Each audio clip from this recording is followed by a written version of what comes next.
Early on Saturday morning, the Walt Disney Company made a startling move which exposed every single heavy-dosage pixie duster and Disney shill.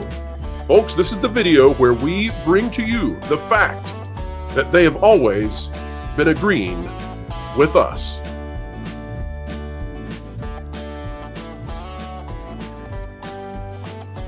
Hello, ladies and gentlemen. Welcome to the Pro Channel. It is a joy to have you out there with us as we continue to explain entertainment and keep you ahead of the culture curve. It is a joy, it is a passion, and we continue to do it despite the cries, the shrieks, the shills.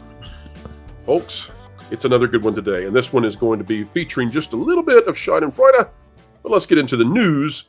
Folks, here we go. Diving straight in. What happened yesterday, Saturday morning? Well, the Walt Disney Company fired the head of yet another big deal.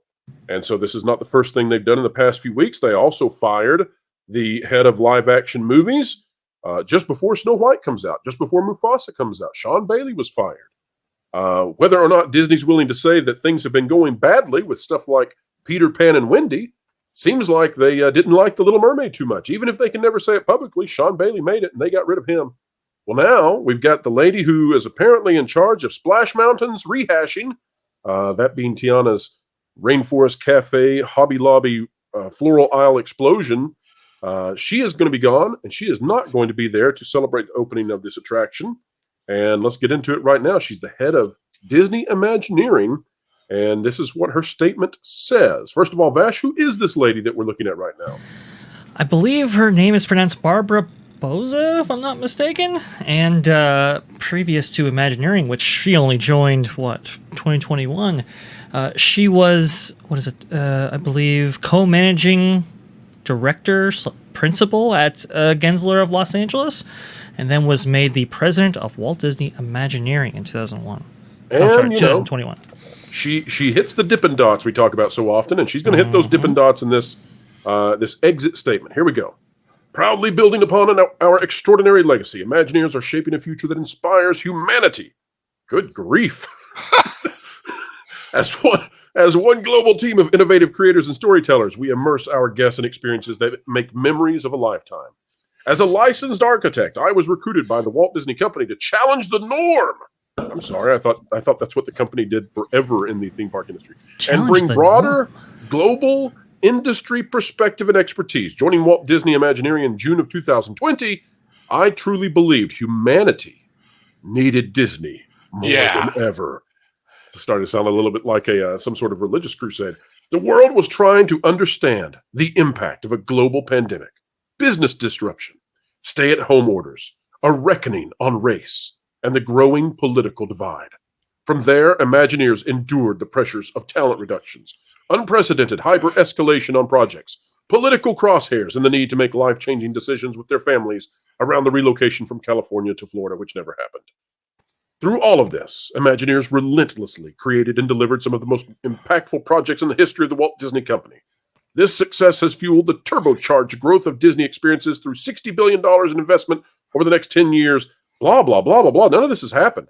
It is bittersweet as I wrap up my work as president of Walt Disney Imagineering. That's code for fired. This month before I create an even bigger impact for the world. Stay tuned. Also, I'll work on my grammar. WDI will be in excellent hands with my partner, Bruce Vaughn, Chief Creative Officer, who is an exceptional creative lead. And what that means is, by the way, guys, that they don't have somebody in charge of WDI, which means they don't have an interim hire. He's going to be in charge. He's the guy who's actually over parks and experiences underneath Tomorrow. So, very interesting. And I would just suggest, gentlemen, that this indicates that they don't like what they're getting with Splash Mountain. Otherwise, why would you fire the lady before exactly she be there to celebrate it? But I've got something bigger. This is way bigger. Audience, stay with us. This is the big one. Everybody ready for the big one? I'm not going to pull up all of the tweets on this because it would be embarrassing to those that we're going to talk about. And I'm not going to name them by names. But all of the folks out there, gentlemen, who they're annoyed by this channel. They're annoyed by that park place. They're annoyed because we tell the truth as best we can, and we're critical of Disney where it belongs, and it's often belonged in the last few years under this woman, especially with Disney Parks and Experiences. They are all, and I have yet to see a single one of them that is saddened by her departure. They're all applauding it. They're all excited that she's leaving. And I'm trying to figure this out. I understand that everything Disney does, they like. And I understand why that is. They like the perks. They like the early entries. They like the all the accolades that Disney sends their way for doing the right thing in the eyes of the mouse. But I do find it interesting that they're all applauding this, because that means they also didn't like what she was doing. Otherwise, they'd be mad that a woman of color is being released as the head of Walt Disney Imagineering. Not a single solitary shill Disney website, nothing, nada have I seen defending this decision. And that indicates to me they all know what we have been receiving at the parks for the last 3 years is crap. Take it away, gentlemen. I think you're wrong. Oh, no! Tell me, Ghost. How have I went astray? Well, because the reason they're not against it is because Big Bob is for it. What Bob is for? Let no shill be against? Is that the motto? Being for her being let go by the boss means you kiss butt to the boss. That's all. Expecting them to have a smooched. Absolutely. Vash, what do you think? What's your opinion on this? Well, I think, look, we call it interesting, Vash, that they're celebrating the departure of a woman of color from the head of Walt Disney Imagineering, and all of them are crowing and saying this is a win for us. Maybe we'll get good new rides now. Well, remember, I brought up Gensler for a reason. There has been something called the Gensler effect that has really kind of transformed the Disney parks. Not so much in terms of, I guess in terms of new experiences, but really it's about taking classic experiences or experiences that people were quite fond of and transforming them in a way that, made them closer to, let's say, that prestigious architectural firm that is Gensler, doing forward-thinking modern design and so forth. They're not just prestigious; they're the biggest architecture firm on planet Earth. Yes, that's very true. They generated $1.785 billion in revenue. More than any architecture firm in the U.S. I get it. And all I'm saying is, if she left that to go to Disney, they must not have liked her very much, too. Vash, what are you showing here on your screen? What do you got? I'm showing the Polynesian DVC Tower at the Polynesian, which doesn't look very Polynesian to me. It looks very Marriott. It does not. Here is the final rendering of it right now. It doesn't look very It's a Marriott with themed. Can we say that Aulani looks more Polynesian than this? I'm up for saying that, yes. Recently, Beaches and Creams was recently redone, and unfortunately, it stripped out a lot of that classic theming that a lot of people liked about this location. Look at this from DVC fan. Why the boardwalk refurbishment feels like a letdown, right over there, and even more so. This is via Mickey Views' video. Actually, you can see right here. This is the boardwalk. Braden is not happy with the transformation. That's that lounge at the boardwalk when you come off the lobby, right?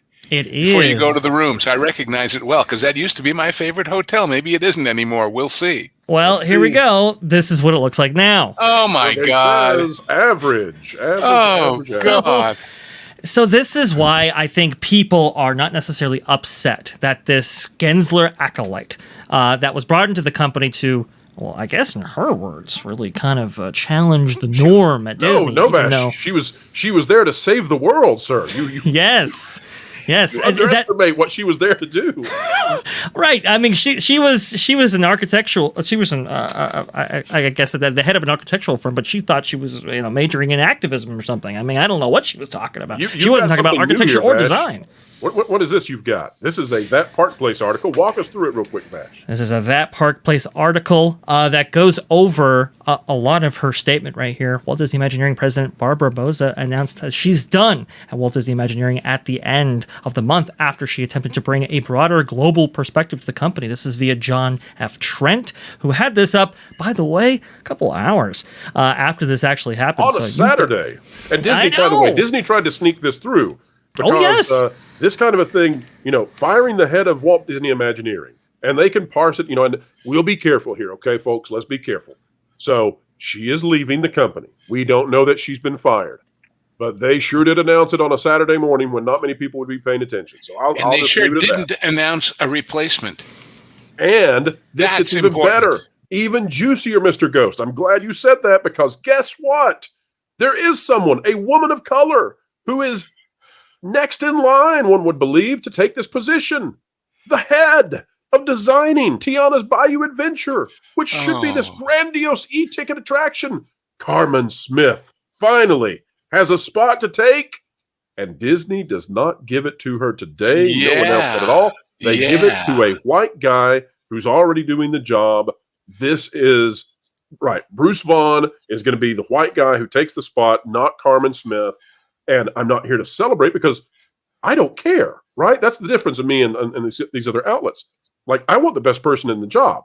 I just find it humorous that Disney's hypocritical, or as we've learned in the last few days, hippo-critical, pun intended. Only dangerous if their ears are twiddling, I think. But look, they're still wiggling those ears 50, 60 years later. You know, I understand that Gensler is a prestigious design firm, the most, right? And that she was definitely a big part of that, right? But the thing about Imagineering is that it was contrarian to what was being done at the time and now. It was forward thinking its approach when it came to storytelling and theming and architectural details that were, I don't know, out of National Geographic, right? They created spaces that immerse you in these different time periods and themed experiences and so forth.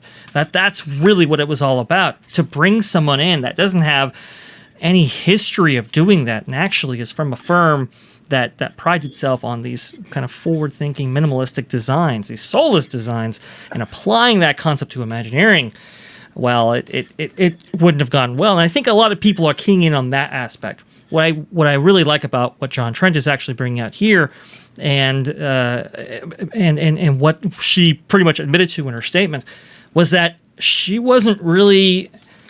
Yes, she brought in a lot of that Gensler mentality, but she also, I think her larger role here was to transform the culture at Imagineering in a similar way that Jennifer Lee did with the ouster of John Lasseter. Oh, that's a great point. It's almost great as if, comparison. It's almost as if she forgot, or somebody forgot, that the job was to make rides that people love, attractions that attract guests, hotels that scream Disney and make people feel like they've been transported somewhere else. And I got to tell you, the thing that's always been my beef against Universal's hotels, the Lowe's hotels, is that they look like really nice airport business hotels inside.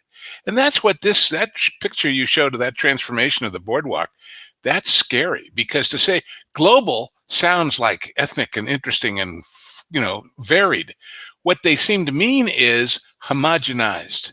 It seems to mean, let's just do the same thing everybody else is doing and make it all look alike. And then, first of all, it's cheaper because you can buy all this stuff off the rack rather than custom design it. Well, we caught them doing that, Lou. We caught them. They really don't like us for doing this, but we caught them buying items off like Etsy. Yes. Okay, so Lou, let me throw you a softball that's going to be straight down the middle, 70 miles an hour. You ready for this? Okay. All right. So Bob Iger and the Disney board say that Nelson Peltz is a bad, bad man, and they're doing everything right. Fair? Yeah. Okay. At the same time, they're firing the people who are in charge of their biggest projects. They just fired the guy who's in charge of Snow White, the guy who was in charge of the Little Mermaid. Now they're firing the woman who's in charge of changing Splash Mountain into Tiana's Bayou Adventure and Beyond Big Thunder Mountain Railroad and changing the hotels and all of this. Disneyland Forward, they're firing her. I think they might agree with Nelson Peltz and just don't want to say it. I thought we were supposed to be in building mode and not fixing mode, but apparently we're doing a lot of fixing here. Well, the obvious other question is, that famous $60 billion over 10 years? If this doesn't say it ain't going into the parks, it's going into the timeshares, I don't know what does. Because if look, it's all well and good to say Imagineering is involved in the hotel design and the other things, but their primary mission used to be the parks and attractions. So if if that ain't it anymore, then they had the right person and got rid of her. What can I say? Well, we don't take joy in anybody failing at their job, and we don't take joy in anybody being unsuccessful. This woman worked her way to the top, but at the same time, The little lights weren't twinkling, Clark. I mean, they open the Moana splash pad in Epcot, and it stops working within 2 months. The lights in the central part of the Epcot expansion, they don't work within days, and they blame it on pressure washing. It never stops. And then on top of that, you have these uninspired hotel transformations. You have the stuff that we've been talking about out of Tiana's Bayou Adventure. You've got people mocking the images of Tiana's Bayou Adventure because the water is brown and looks like a septic tank. I mean, none of this is good. None of this speaks to the quality that people were once accustomed to. And if this doesn't say they're worried about Epic Universe, nothing does. They're firing the woman who could have helped defend against it. They clearly don't believe she can. Well, and not only that, remember when we talked earlier about Bob Iger's creating scapegoat people and getting rid of them being a negative incentive, let's put it that way, to new people wanting to work for him. What does this say? What does this say? The fact that they have nobody else, if they were planning on getting rid of her and it really was a plan rather than he woke up this morning and took a shower and decided she's got to go, wouldn't they have sort of made some sort of plan for a transition and looked around for somebody? What if they did and nobody wanted the job? I've got a different theory, Lou. Although I'm not disagreeing. You might be right. But here's mine. Here's what I think might be happening.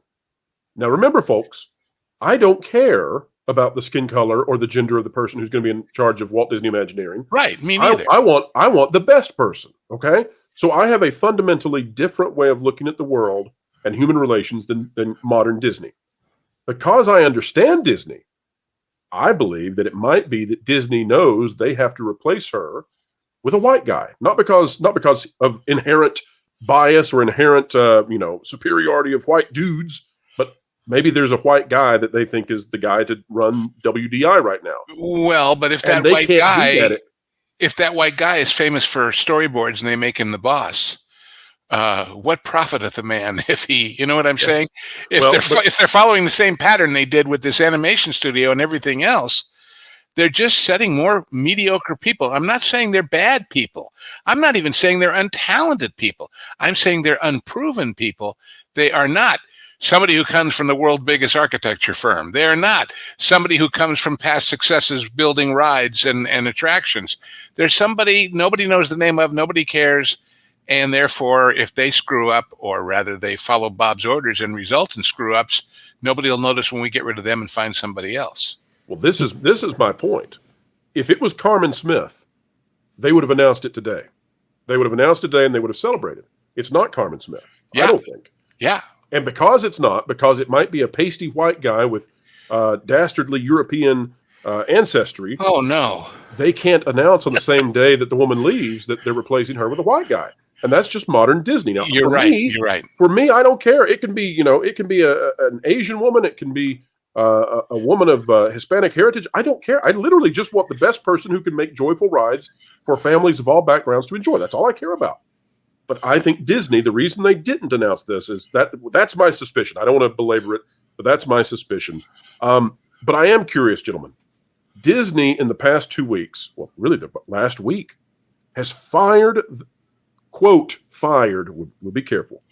They have let go. They have parted ways with 2 heads of very large parts of their company. Now, just to explain for those out there listening what Walt Disney Imagineering is, okay? It is its own little company inside Disney, and they are contracted out not only by Disney Parks and Experiences, but also by others. So, for example, WDI, which is Imagineering, is also contracted out by Oriental Land Company and the Shinzen Group, among others. Wait, it gets even broader, because when they did Epcot and they developed all these museums in the various, the Autry Museum in LA, the Western Heritage Museum hired WDI. Lots of other people who said, oh, gosh, we can get Disney Imagineers to do our museum, to do our exhibit, to do our World's Fair Pavilion, whatever. Great. And so their reach extends far beyond the parks. That's a good point. And so you've got live action now has had somebody removed from it, and really not a direct replacement. And now you have the same thing happening in Imagineering. Vash, why are the major outlets and why are the pixie dusters and the bloggers and the vloggers, why are they not picking up on the fact that within the last week, And after what seemingly was a very good earnings call, Disney is firing the heads of their departments. I don't think somebody like Barbara Boza, to Lou's point that he was saying before, they're getting these people who aren't necessarily like huge names amongst fandom or amongst the spectators watching this, not at least too closely. Obviously, they're big names in their respective industries, but just to the broader public, right? So when you get rid of a Sean Bailey, it's people look at the work they know him in that Hollywood, was produced. the average person, you're right. Exactly. In Hollywood, he's inside baseball. They know him. Outside, right. He's anonymous. But even the people who do know him, right? It's like people are not necessarily, at least fans anyway, are not necessarily thrilled with these live action remakes. So when you see that Sean Bailey gets removed, it's like, all right. And then when you see this de-theming that's been occurring with these projects at WDI, and you see Barbara Boza be removed, and obviously she came from Gensler, it's like, okay, whatever.